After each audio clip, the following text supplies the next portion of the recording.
Hi there, I'm Eddie Matthews. I'm the general manager with the Stratford and District Chamber of Commerce. And one thing that has been top of mind for many in this area has been transportation, which has affected, getting people to and from this area. Transportation is so important because we need to get people here for jobs, transportation needs because of the high cost of living in the Stratford area as well, even for the Stratford Festival getting people from the GTA or beyond our borders from the US has been difficult at times. So I wanted to bring on some people who have been looking into this from Transport Action Ontario. That would be Terry Johnson and Ken Westcar. Good to see you both. Good morning, Eddie. Good morning, Eddie. Terry, let's start with you. The Ontario government has said that they would like to concentrate on improving public transportation and improving congestion on our highways.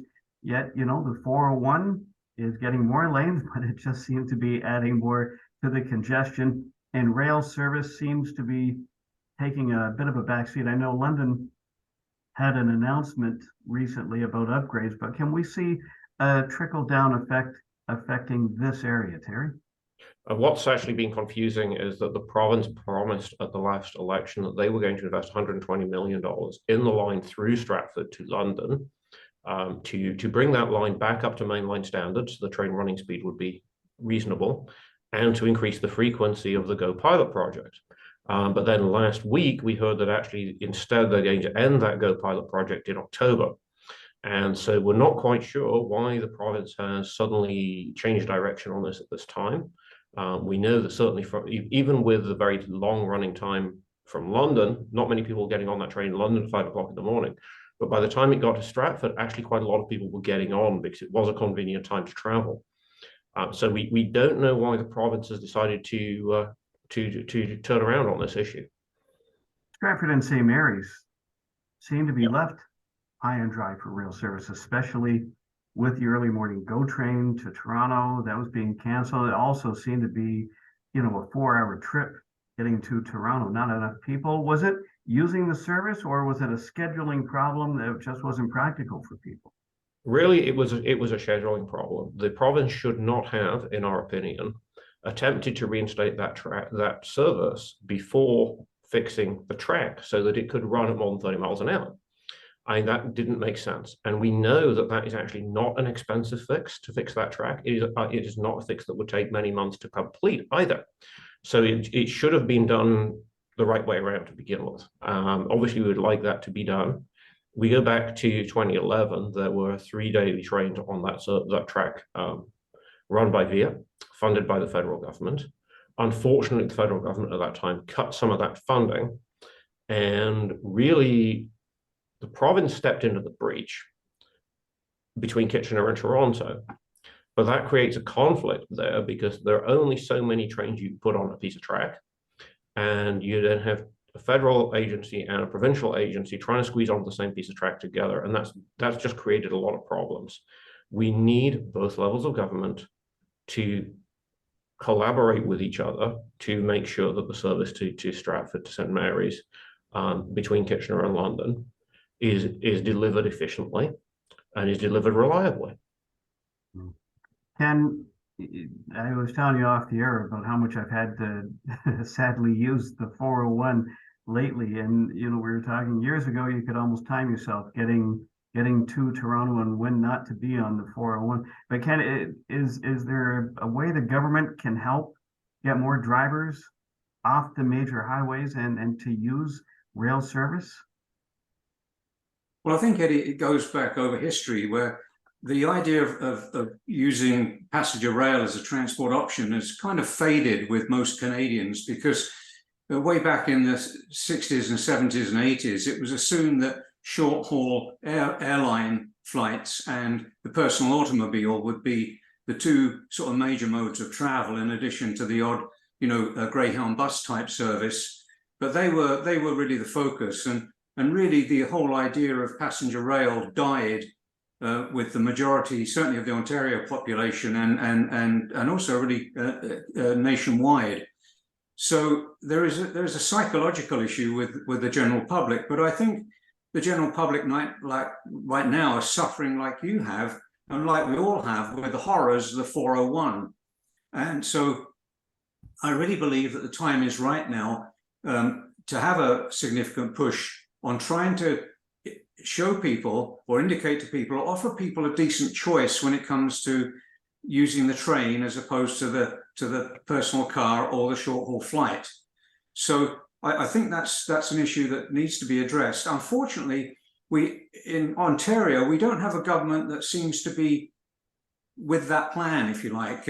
As you know, we tend to be subsidizing driving more and more and more with the dropping off of the vehicle license plate sticker fee and the temporary reduction in gas taxes. It's making cars that much more attractive for people, even though most people don't know how much a car costs them to run anyway.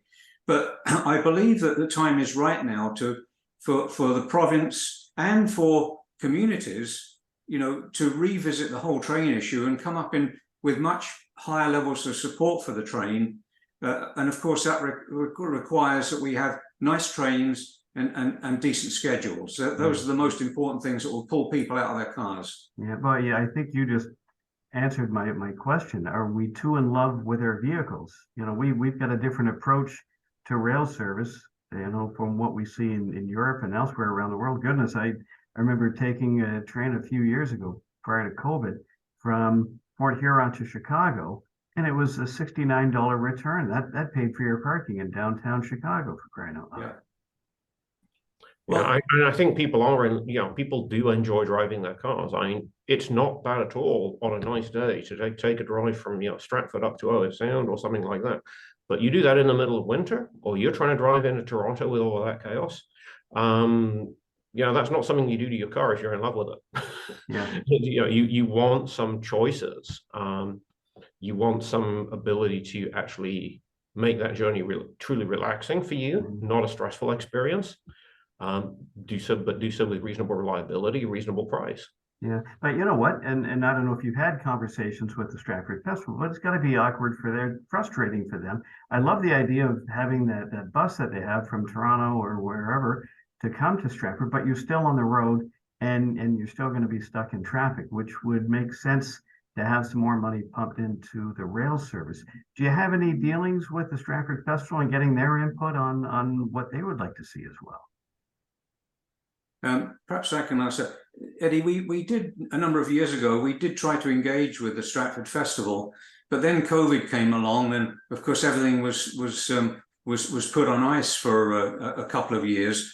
But clearly with the Stratford Festival attendance, I believe you may be able to corroborate this, that they're looking at possibly 600,000 visitors to the Stratford Festival this year, and it will only grow, with the new theatre and the new programs they're offering.